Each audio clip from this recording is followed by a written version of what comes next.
Hello friends, Sri நாவல் வேர்ல்டுக்கு உங்களை அன்புடன் வரவேற்கிறேன். நாம இப்ப கேட்க போறது பிரியும் கணத்தில் புரியும் காதல்.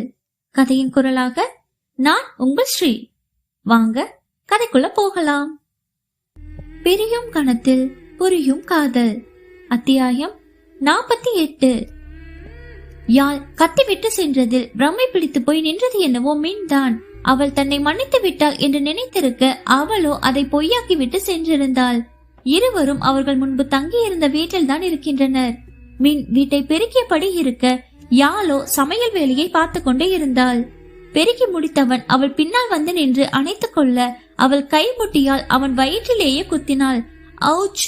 யாழ்மா, என்னடி? அடி வாங்க போற, என்ன தொடர் வேலையெல்லாம் வச்சுக்காத, கொன்னுடுவேன். மன்னிக்க மாட்டியா யாழ்? உன்னை ரொம்ப லவ் பண்றேன்டி. எனக்கு கொஞ்சம் மூளை கம்மி தான். அதான் இவ்வளவு நாள் உன்னோட காதலும் புரியல, என்னோட காதலும் புரியல.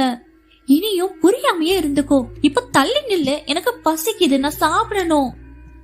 நான் சமைக்கட்டுமா யாழ்? நீ பக்கத்துல இரு. உனக்கு வேற வேலையே இல்லையாடா? வீட்லயே இருக்க. ஐயா புதுசா கல்யாணம் பண்ணிருக்கல, அதான் உன் கூட என்ஜாய் பண்ண சொல்லிட்டாங்க. சே, முதல்ல உன்னை ஸ்டுடியோக்கு துரத்தி விடணும். யாழ், என்ன செஞ்சா உன் கோபம் போகும்? என்ன செஞ்சாலும் போகாது, முதல்ல வெளிய போடா. யாழ், என்ன ஒரே வீட்டுல மூஞ்சிய தூக்கி வச்சிட்டு இருக்கிறது நல்லாவா இருக்கு? பேசாம போயிடுமேன். முடியாது, போடி.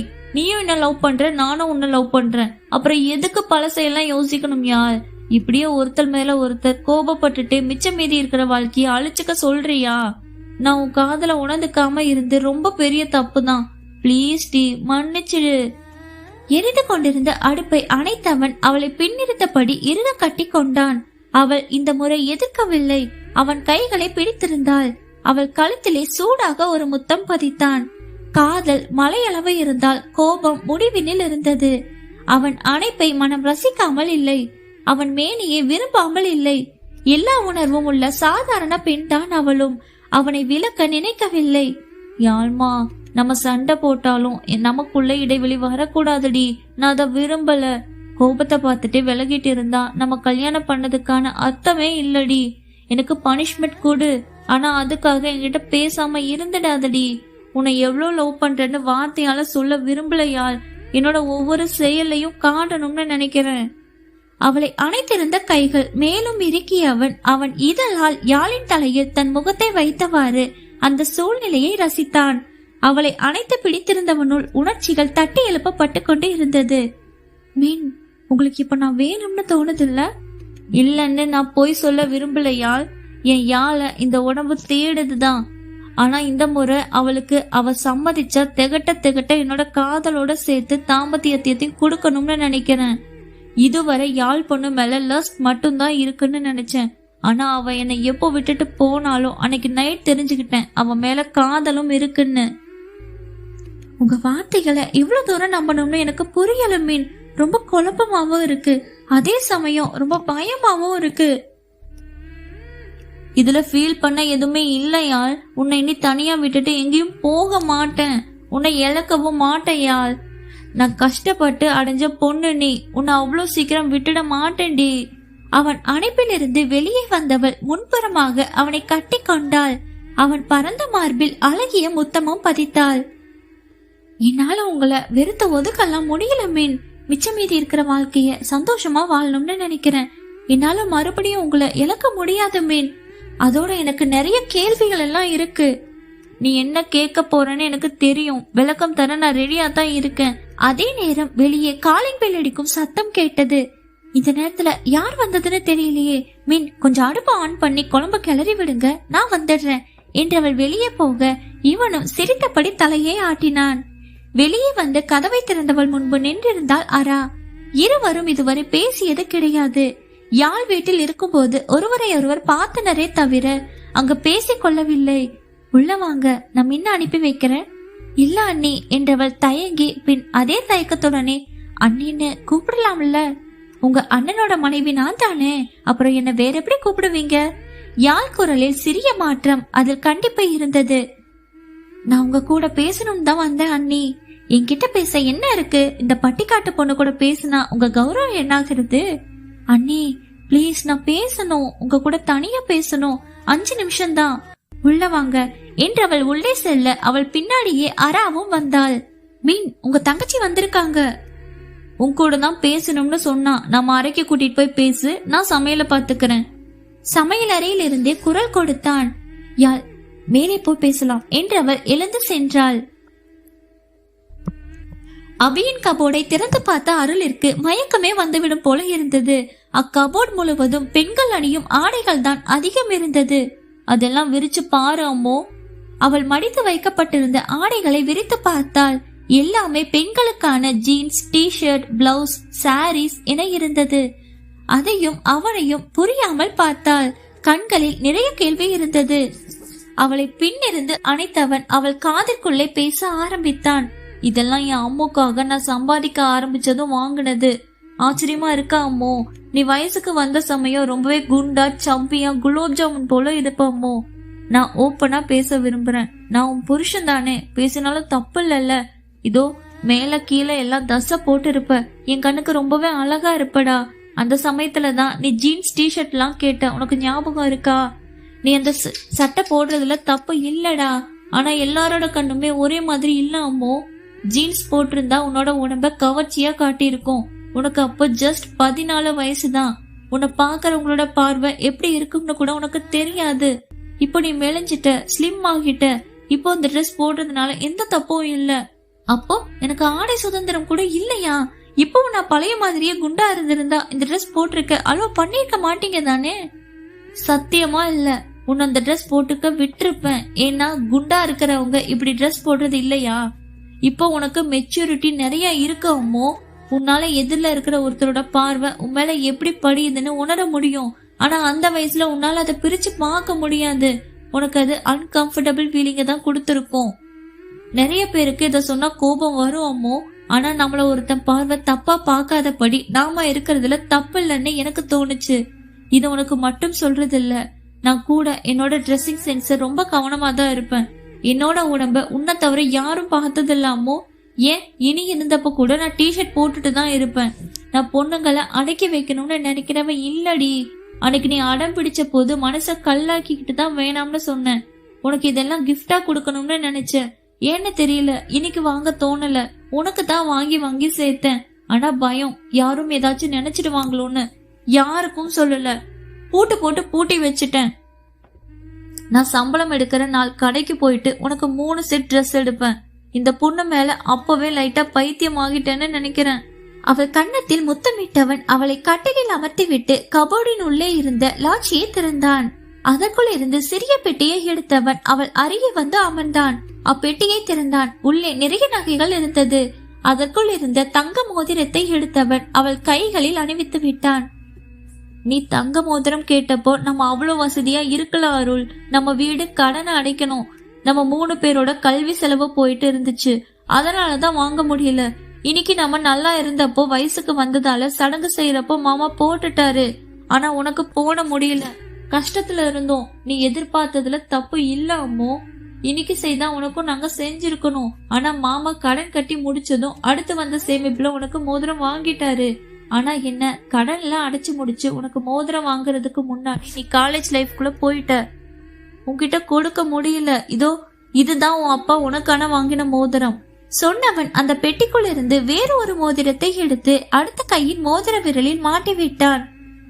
மாமா என்கிட்ட தந்து வச்சாரு, உன் கிராஜுவேஷன் முடியற நாள் இதை உனக்கு தரணும்னு. ஆனா அதுக்கு முன்னாடியே நிறைய நடந்து போச்சு.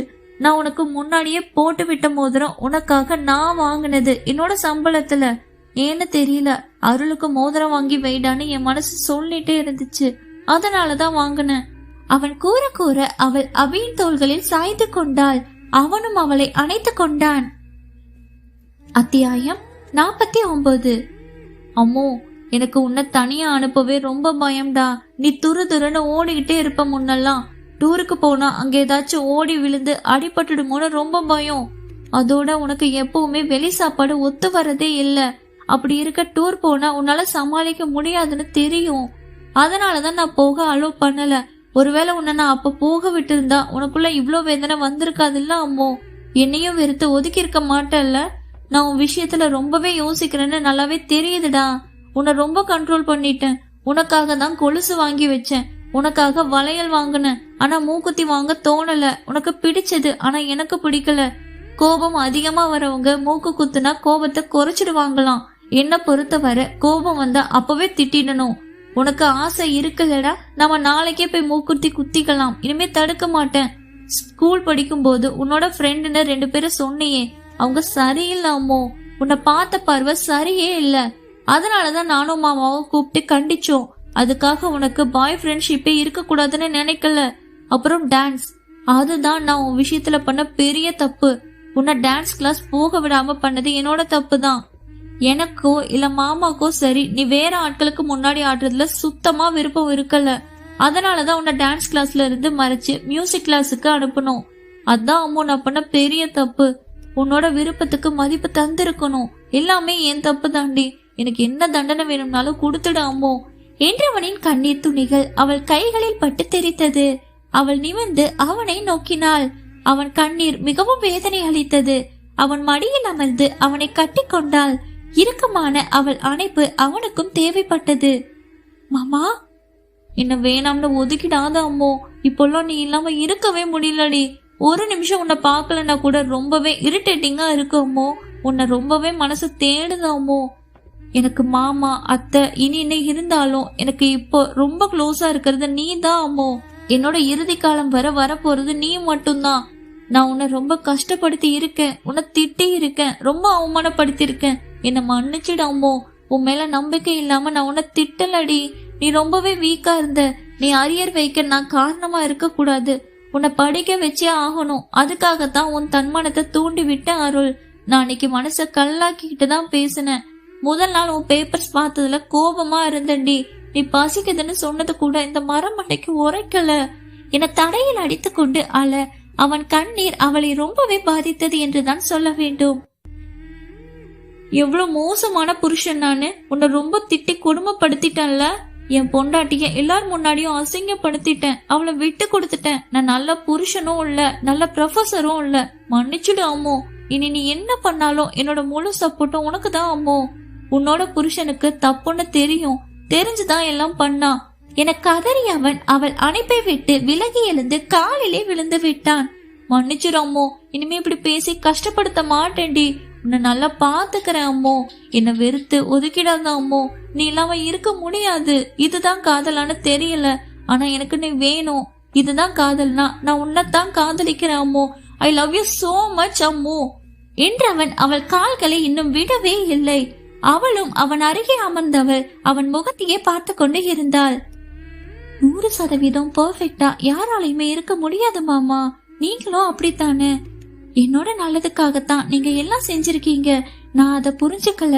அதுக்காக நீங்க செஞ்ச எல்லாமே சரிதானோ என்னால ஏத்துக்க முடியாது. கதையோட ஹீரோனா 100% பெர்ஃபெக்ட்டா தான் இருக்கணுமா என்ன?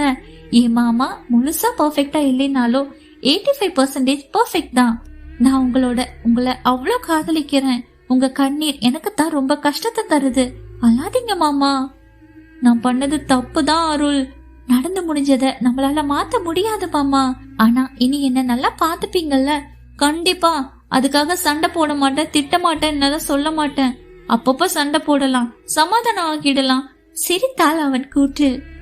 அவள் தலையில் பின்புறம் கையை கொண்டு சென்று அவள் தலையை பிடித்து அவள் முகத்தை அவன் முகத்தின் அருகே கொண்டு வந்தான். அவளோ அவன் நெற்றியுடன் தன் நெற்றியை முட்டிக் கொண்டாள். இருவரும் புன்னகைத்தனர். நீண்ட நாட்களின் பின் மனதார சிரிக்கின்றாள். இங்கு அராவும் யாழும் எதிரெதிரே அமர்ந்திருந்தனர். யாழ் முகத்தில் எதையும் காட்டிக்கொள்ளவே இல்லை. என்ன பேசணும் என்கிட்ட? நிறைய பேசணும் அண்ணி. உங்க வாழ்க்கையில நீங்க அண்ணனை மீட் பண்ணதுக்கு அப்புறம் தான் ரொம்ப கஷ்டப்பட்டீங்க. ஆனா அண்ணன் அன்னைக்கு எதுவுமே செய்யல. எல்லா தப்பும் பண்ணது நான் தான். நீங்க அண்ணாவை முழுசா மன்னிச்சிருக்க மாட்டீங்க அண்ணி. அண்ணா ரொம்பவே பாவம். நீங்க போனதுக்கு அப்புறம் யார்கிட்டயும் அவன் பேசுறதே இல்ல. என்னை எல்லாம் ஒதுக்கியே வச்சுட்டான். அண்ணாக்கு நிறைய உறவுகள் இருந்தோம். 1 வருஷத்துக்கு கிட்ட எங்க கிட்ட அவன் பேசவே இல்ல. உங்களுக்கு செய்த பாவத்துக்கு தான் போல என்னோட காதலும் சக்சஸ் ஆகல. நீங்க முன்ன பார்த்தது திமிரு பிடிச்ச யாரையும் மதிக்க தெரியாத அராவத்தான் அண்ணி. ஆனா என்னோட காதலும் என்ன மனுஷிய மாத்திடுச்சு அண்ணி. என் அப்பா என் மேல வச்சிருந்த பாசம் அவரை மனுஷனா மாத்திடுச்சு. நீ சொல்றது எனக்கு முக்கால்வாசி புரியவே இல்லாரா. நான் காதல் வச்சவர் கூட எனக்கு கல்யாணம் நடக்காதுன்னு தெரிஞ்ச போது இந்த கையை அறுத்துக்கிட்டு சூசைடுக்கு ட்ரை பண்ணேன், ஆனா காப்பாத்திட்டாங்க. நான் காதலிச்சவரு என் அப்பா கிட்ட என்ன சொன்னாரு தெரியுமா? உங்களால பறிப்போன யாழினி வாழ்க்கைய நீங்க சரி பண்ணணும், அவளுக்கு நல்ல பையனா பார்த்து கல்யாணம் செய்து வைக்கணும். அப்படி நீங்க செய்துட்டா உங்க பொண்ண கல்யாணம் செய்யறது பத்தி யோசிக்கிறேன்னு சொன்னாரு. அதனால எங்க அப்பா உங்களுக்கு நல்ல வாழ்க்கைய அமைச்சு தரதுக்காக 6 மாசம் ஸ்ரீலங்கால தான் இருந்தாரு. ஆனா அவரால் கிட்ட கூட நெருங்க முடியல உங்களை. ஏன்னா ஒரு பக்கம் பாதுகாப்பாட்களை வச்சிருந்தாரு. அதை விட அதிகமா அண்ணா உங்களை சுத்தி பாதுகாப்பு போட்டிருந்தாரு. அப்பதான் ஆலனை அப்பா சந்திச்சாரு. ஆலன் கிட்ட பேசினப்போ லாராவும் அண்ணனும் கான்ட்ராக்ட் மேரேஜ் பண்ண விஷயம் தெரிஞ்சது. அப்பாவுக்கு செம்ம கோவம். அப்படியே புறப்பட்டு இங்க வந்து அண்ணா கூட பெரிய சண்டையா ஆயிடுச்சு. முதல் முறையா அன்னைக்கு தான் அண்ணாவோட கோபத்தை பார்த்தேன். அப்பா பேச்ச கேட்கவே இல்ல. அவரு அப்பா கூட ரொம்ப சண்டை போட்டாரு. அவரு காதலுக்காக குரல் கொடுத்தாரு. சாது மிரண்டா காது தாங்காதுன்னு சொல்லுவாங்க அண்ணி. அன்னைக்கு அப்பாவும் அண்ணாக்கு பயந்து போயிட்டாரு. இன்ன வர அப்பா கூட அண்ணா பேசுறதே இல்ல அண்ணி. அவர் ஒரு முறை காதல மிஸ் பண்ணாருதான், ஆனா மறுபடியும் மிஸ் பண்ணல. அவர் காதலுக்காக ரொம்பவே போராடினாரு. உண்மையாவாரா? எனக்காக சண்டை போட்டாரா? நான் பொய் சொல்லணும்னு அவசியம் இல்ல அண்ணி. நான் இப்போ முன்ன மாதிரியெல்லாம் இல்ல. உங்களுக்கு ஒரு முறை பண்ண துரோகத்தால என்னால சரியா இன்ன வரையும் உறங்க முடியல. நேர்ல பார்த்து மன்னிப்பு கேட்கணும்னு ஆசைப்பட்டேன். அதனாலதான் இன்னைக்கு வந்தேன். இட்ஸ் ஓகே ஆரா. அதையே நினைச்சு ஃபீல் பண்ணிட்டு இருக்கிறதுல எந்த பிரயோஜனமும் இல்ல. மன்னிப்பு கேட்டீங்கல்ல, இனி ஃபீல் பண்ணாம உங்க லைஃப பாருங்க. உங்க அண்ணனை பாத்துக்க வேண்டியது ஏன் பொறுப்பு. ரொம்ப நன்றி அண்ணி. அப்ப நான் கிளம்பட்டுமா? இருக்க, சாப்பாட்டை முடிச்சுட்டு கிளம்பலாம். நானும் இன்னும் மட்டும்தானே தனியா இருக்கும், போர் அடிக்கும். அண்ணி சூ, சத்தம் போடக்கூடாது. சரி அதெல்லாம் விடுங்க. நீங்கள் யார லவ் பண்ணீங்க? அண்ணி அது வந்து வேணாமே. மனசார என்ன அண்ணியா ஏத்துக்கிட்டு இருந்தா சொல்லு ஆரா. நான் ஊவத்தான் லவ் பண்ண அண்ணி. ஆனா எல்லாம் முடிஞ்சு போச்சு. முடிஞ்சு போனதை நினைச்சு வருந்துகிட்டே இருக்க எனக்கு இஷ்டம் இல்ல அண்ணி. நான் அண்ணாட்ட பேசட்டுமா ஆரா? அண்ணாவும் இதையே தான் கேட்டாரு அண்ணி. ஆனா எனக்கு அதுல இஷ்டம் இல்ல. யார் சொல்லியா அவர் என்ன காதலிக்க கூடாதுன்னு நினைக்கிறேன். அவருக்கா தோணும் இந்த பொண்ணு வேணும்னு. ஆனா அவருக்கு அப்படி எண்ணம் இல்ல போல. அன்னைக்கு பேசும்போது கூட அவங்க வீட்டுல யாரோ ஒரு பொண்ணை பார்த்து பிக்ஸ் பண்ணிட்டதா சொன்னாரு. அவரை டிஸ்டர்ப் பண்ண எனக்கு விருப்பம் இல்ல அண்ணி. அவர் வாழ்க்கை அவர் நினைச்ச மாதிரியே சந்தோஷமா அமையட்டும். எனக்காக ஒருத்தர் பிறந்திருக்க மாட்டாரா என்ன? கண்டிப்பா நானும் ஒரு கட்டத்துல யாரோ ஒருத்தரை திருமணம் செஞ்சு சந்தோஷமா இருப்பேன்.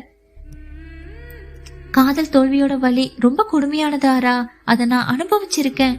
உன்னோட மனச தினமா மாத்திக்கோ. உன் கரியர்ல நல்ல பொசிஷனுக்கு வா. மேற்படிப்பு படி. உனக்கு பக்கபலமா நானும் அண்ணனும் இருப்போம். தேங்க்ஸ் அண்ணி, ரொம்ப சந்தோஷமா இருக்கு என்றவள் யாழை அணைத்து கொண்டு சிறிது நேரம் இருந்தாள். ஏனோ அராக்கு யாரோடையாவது அணைப்பு, அதுவும் ஆறுதலான அணைப்பு வேண்டும் என தோணியது. அவ்வணைப்பு அவள் அண்ணி யாழிடமிருந்து கிடைக்க மகிழ்வாக பெற்றுக்கொண்டாள். அத்தியாயம் 50. அன்று இரவு மின்னும் யாழும் கட்டிலில் ஒருவரை ஒருவர் பார்த்தபடி படுத்திருந்தனர். யாழ் மனதை இவ்வளவு நாட்களாக உறுத்தி கொண்டிருந்த கேள்வியை இன்று கேட்டே விட்டாள். மின், நான் உன்னை கேட்கிறேன், பதில் சொல்றீங்களா? நீ என்ன கேட்டாலும் சொல்வேன் யாழ்மா. அப்பட்டமாய் மனைவியின் அழகில் வலிந்தபடி கூறினான். அவன் முதுகிலே தட்டியவள் அவனை செல்லமாய் முறைத்து தன் கேள்வியை முன்வைத்தாள். என்னோட அப்பா அம்மாவையும் விஷாகனையும் எப்படி நம்ம கல்யாணத்துக்கு ஒத்துக்க வச்சீங்க? அதுவா? என்னை இழுத்தவன் மோக பார்வையை விடுத்து அசடு வழிய சிரித்தான். அவன் சிரிப்பே ஏதோ ஏடோ கூடம் பண்ணியுள்ளான் என்பதை உணர்ந்து கொள்ள போதுமே. என்ன பண்ணீங்க மீன்? ஹிஹிஹி பேபிமா, அதெல்லாம் எதுக்குடி? அதான் கல்யாணம் ஆகிடுச்சுல்ல. என்ன சிரிக்க? மரியாதையா சொல்லு மீன், என்ன பண்ணி தொலைச்ச? அவள் முட்டை கண்ணை உருட்ட உருட்ட அன்றைய நிகழ்வுகளை பகிர்ந்து கொண்டான். அன்று அறையிலே, நான் ஆங்கிலத்துல பேசுறத இவங்களுக்கு டிரான்ஸ்லேட் பண்றீங்களா என விஷாகனை பார்த்து கேட்க, விஷாகன் என்ன முறைக்க வைத்தான். எனக்கு தமிழ் பேசதான் தெரியாது சார், ஆனா அர்த்தம் புரியும். அதனால நான் சொல்றத மாத்தி சொல்லாதீங்க. எங்க விஷாகனோ அவனை முறைக்க வைத்தான். சும்மா சொல்லி வச்ச பிரதர், டென்ஷன் ஆகாதீங்க.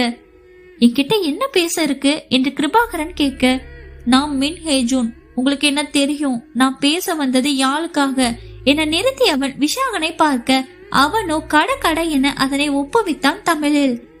யாழ் லைஃப பத்தி என்ன இருக்கு பேசுறதுக்கு என பார்வதி கேட்க, நானும் யாழும் கொரியால இருக்கும் போது காதலிச்சோம். இடையில எனக்கும் அவளுக்கும் ரொம்ப மிஸ் அண்டர்ஸ்டாண்டிங். அதனாலதான் நான் அவளை பிரிஞ்சேன். ஆனா அவள் இல்லாம என்னால இருக்க முடியல ஆண்டி. அவ எனக்கு வேணும். அவனும் என்னதான் காதலிக்கிறா. இப்ப உங்களுக்காக தான் இந்த கல்யாணத்துக்கு சம்மதிச்சா. தேவையில்லாத விஷயங்களை சொல்லி எங்க மக வாழ்க்கைய குழப்பாதீங்க தம்பி. உங்களுக்கு கல்யாணம் ஆகிடுச்சுன்னு கேள்விப்பட்டோமே, அப்படி இருக்க ஏன் எங்க பொண்ணு வாழ்க்கைக்குள்ள நுழைய நினைக்கிறீங்க? எனக்கு கல்யாணம் ஆகிடுச்சுதான், ஆனா இப்போ நான் டிவோர்ஸ் பண்ணிட்டேன். அதோட என்னோட கல்யாணம் கான்ட்ராக்ட் மேரேஜ் தான். என் பொண்ணுக்கு நீங்க பொருத்தம் இல்ல, தயவு செஞ்சு பிரச்சனை பண்ணாம வெளியே போங்க. என்னோட பக்கம் இருக்கிற நியாயத்தை கேளுங்க சார் என்றவன் அவன் பக்கம் இருந்த பிரச்சனைகளை தெளிவாக கூறினான். இருந்தும் யாழ் தாயும் தந்தையும் சுத்தமாக சம்மதிக்கவே இல்லை. அமைதியாக அவர்களை பார்த்தவன் படக்கென அவர்கள் காலில் விழுந்து விட்டான். என்னால ஏன் யாழ் இல்லாம இருக்கவே முடியாது சார். அவன் எனக்கு வேணும், இல்லன்னா நான் செத்துடுவேன். யாழ் இல்லாத வாழ்க்கை நரகம் போல இருக்கு சார். அவ மனசையும் கஷ்டப்படுத்தாதீங்க. அவளோட மனசுல நான் மட்டும்தான் இருக்கேன். என் காதலோ இல்ல என்ன டிவோர்ஸ் விஷயமோ எதுவுமே யாளுக்கு தெரியாது. அவகிட்ட சொன்னா புரிஞ்சுப்பா. நான் யார்கிட்டயும் கெஞ்சினது இல்ல சார். யாளுக்காக நான் என்ன வேணா செய்வேன். யாழ நல்லா பாத்துப்பேன் சார். அவளை பாத்துக்கிற அளவுக்கு என்கிட்ட சொத்து சுகம் இருக்கு சார். அவ என் கூட இருக்கும் வர கண் கலங்காம பாத்துக்கிற சார். கொஞ்சம் கருணை காட்டுங்க சார். யாழ பிடிக்கலன்னா நீங்க டிவோர்ஸ் கூட பண்ணிருவீங்க. டிவோர்ஸ் எல்லாம் உங்களுக்கு சின்ன மேட்டர் தானே மேடம். என்ன நம்புங்க, நான் உங்களையும் யாழையும் ஏமாத்தவே மாட்டேன். அப்படி ஏதாச்சும் நடந்தா என்ன கொண்டு கூட போட்டுடுங்க, யாரும் தடுக்க விட மாட்டாங்க. இந்த முறை என் மேல நம்பிக்கை வைங்க. விஷாகன் நல்ல பையன்தான், ஆனா யாழ் அவரை காதலிக்கல. அவன் முழுசா காதலிச்சது என்ன மட்டும்தான். என் கூட தான் அவ சந்தோஷமா இருப்பா. உங்க பொண்ணு சந்தோஷம் உங்களுக்கு முக்கியம் இல்லையா அங்கிள்? நாங்க பேசுறது எப்படி உங்களுக்கு புரியுது? உங்க பொண்ணுக்காக கத்துக்கிட்டாரு மாமா. இவர் சொல்றது உண்மைதான். இனியும் காதலிச்சா கல்யாணத்துக்கு முன்னாடியே எல்லாத்தையும் என்கிட்ட சொன்னா. என் கூட வாழ்றதை விட மின் கூட வாழ்ந்தா கண்டிப்பா இனி சந்தோஷமாவும் நிம்மதியாவும் வாழுவோம் மாமா. பார்வதியும் கிருபாகரனும் தங்களுக்குள்ளார கதைத்த பின் மின்னை பார்த்து சிரித்தனர். என்னால ஒரு பொண்ணு சந்தோஷம் கொஞ்சம் கொஞ்சமா அழிஞ்சு போச்சு தம்பி. மத்த பொண்ணாச்சு சந்தோஷமா இருக்கணும்னு நினைக்கிறேன். யாழ் காதலிச்சது பத்தி எனக்கு தெரியல. அவளா சொன்ன வரைக்கும் நானும் கேட்க மாட்டேன். அவ ஆசைப்பட்ட வாழ்க்கைய நான் கண்டிப்பா கொடுப்பேன். எழுந்திருக்க தம்பி. உங்களை நம்பித்தான் என் மூத்த பொண்ணை தர சம்மதிக்கிறேன். பத்திரமா பாத்துக்கோங்க. எழுந்துங்க தம்பி. ஆனா இனி கல்யாணம் சம்மதம் சொல்லுவாளா தெரியல. அவ சம்மதிக்க வைக்க வேண்டியது என் பொறுப்பு என்று எழுந்து கொண்டான். விஷாகா, என்னைய மன்னிச்சிடு. உன் வாழ்க்கையும் கெடுத்துட்டோம் நானு. பரவாயில்ல மாமா, எனக்கு யாழ் நல்லா இருந்தா சந்தோஷம்தான். எனக்குன்னு ஒருத்தி இந்த உலகத்துல பிறக்காமலா போயிட்டா. உன் அப்பா அம்மா கிட்ட பேசணும்டா நானு. வேண்டாம் மாமா, நானே பேசிக்கிறேன். நீங்க எதை நினைச்சு கவலைப்படாம அடுத்து ஆக வேண்டியதை பாருங்க. அன்றைய உரையாடல்களை சொல்லி முடித்தவன் அவளை பார்க்க அவள் முகத்தில் கலவையான உணர்ச்சிகள் தோன்றியிருந்தது. அருளும் அபியும் தங்கள் தனிமையை ரசித்துக் கொண்டு இருந்தனர். கணவனாய் அவன் பார்வை இன்று வெட்கத்தை அள்ளி கொடுக்க அவன் மார்பிலேயே சாய்ந்து கொண்டாள். அம்மோ, கிளிக்கி சிரித்தாள் அருள். என்ன மாமா? உன்னைய கண்ணியமா பார்க்க முடியல அம்மோ. என் கண்ணு ரொம்ப தப்பு தப்பா பார்க்க ஆரம்பிச்சிடுச்சுடி. யார் உங்களை பார்க்க வேணாம்னு சொன்னா? கண்ணடித்து கேட்டாள். பார்த்தா தப்பு இல்லையா? உங்க பொண்டாட்டி தானே? பேச்சுவாக்கில் அவள் இதழை நெருங்கியவன் அதை அவள் எதிர்பாராத நேரத்தில் கவ்விக்கொண்டான். இதழ் சுவை போல் ஒரு சுவையை எங்கு கண்டுபிடிப்பது? மனையாளின் துடிக்கும் இதழ் அவன் மதியை மொத்தமாக மயக்கி கொண்டது. அவளும் அவன் இதழை விட்டு விலகிட நினைக்கவில்லை. எத்தனை வருட காத்திருப்பின் பலன் அது. அவன் இதழ் அணைப்பு அவள் இதழ்களுக்கு அதிகமாகவே தேவைப்பட்டது. அவன் கைகள் அவள் டாப்பை மேலுயர்த்தி அவள் வெற்றியடை அழுத்தமாக பற்றி கொள்ள பெண் அவளோ கூச்சத்திலும் வெட்கத்திலும் சிவந்தே போனாள். மாமா, ரொம்ப ஒரு மாதிரி கூச்சமா இருக்கு. இன்னைக்கு உன்னை எடுத்துக்கவா அம்மோ? நீ வேணுண்டி எனக்கு. நமக்குள்ள இந்த இடைவெளி இருக்க கூடாதுன்னு நினைக்கிறேன் அம்மோ. எப்பவும் உன்னை விட்டுட கூடாதுன்னு நினைக்கிறேன். உனக்கு சம்மதமா அம்மோ? என்னை ஏத்துக்கிறியா? உன்னை முழுசா எனக்கு கொடுத்துடுறியா? ரொம்ப கண்ட்ரோல் பண்றேன் அருள். உன்னை ரொம்ப பிடிச்சிருக்கு. உன்னோட அந்த குட்டி கணத்தை கழிச்சு வைக்கணும்டி. அவன் ரசம் சொட்டும் பேச்சில் அவள் திணறித்தான் போனாள். அவனை இழுத்தபடி மெத்தையில் சாய அவனோ அவள் அங்க அழகை மேலிருந்து கீழாக ரசித்து பார்த்தான். அவன் கண்ணெதிரே தான் பேதையாய் பெரும்பையாய் மங்கையாய் மடந்தையாய் உருவாகினாள். இன்று அறிவையாய் அவன் மனைவியாய் காதல் அரசியாய் கண்முன்னே இருக்கிறாள். அவனால் வியக்காமல் இருக்க முடியவில்லை. தன் கையில் தவழ்ந்தவளிடம் இன்று தான் தவள போவதை. அவள் வெட்கத்தில் சினுங்க ஒவ்வொரு பாகமாய் முத்தமிட்டு வெட்கத்தை அகல செய்தபடி அவளை நெருங்கினான். இருவரும் காமம் என்னும் கடலில் குளிக்க, ஆடைகள் பறக்க, அவளுள் ஒரு புதிய அத்தியாயத்தை அவன் எழுத ஆரம்பித்தான். சின்ன சின்ன கண்ணசைவில் உன் அடிமை ஆகவா, செல்ல செல்ல முத்தங்களில் உன்னுயிரை வாங்கவா, லாலி லாலி நானும் தூளி தூளி, மெல்ல மெல்ல என்னுயிரில் உன்னுயிரும் அசையுதே, துள்ள துள்ள என் இதயம் நம்முயிரில் நினையுதே, லாலி லாலி நீ என் தூளி தூளி, உன்னை அள்ளி ஏந்தியே ஒரு யுகம் போகவா, தலை முதல் கால் வரை பணிவிடை பார்க்கவா. அண்டைய வீட்டில் பாடல் ஒரு புறம் அழகாய் ஒடித்துக் கொண்டு இருந்தது. இவர்கள் நிலைக்கு கச்சிதமாய் அமைந்தும் போனது. மாமா மெதுவா, வலிக்குது. அவள் ஆரம்ப வழியில் துடித்திட அவனுமே துடித்து விட்டான். குழந்தையாய் அவளை தாங்கி வலியை மறக்கச் செய்து புதிய இன்பத்தை வாரி வாரி வழங்க செல்ல சினங்களுடன் அவளும் ஒன்றி போனாள். இரவு நிலா மெதுவாய் அவர்களை எட்டி பார்த்து சிரிக்க, அவர்களோ வெக்கத்தில் போர்வைக்குள் இருந்தல்லவா கெஞ்சுகிறார்கள். நீண்ட ஒரு கூடல், முதல் கூடல் இருவருக்குமே சொல்ல முடியாத அளவு இன்பத்தை வாரி கொட்டி இருக்க, இருவருக்குமே மற்றவர் முகத்தை பார்க்க வெட்கமாய்த்தான் இருந்தது.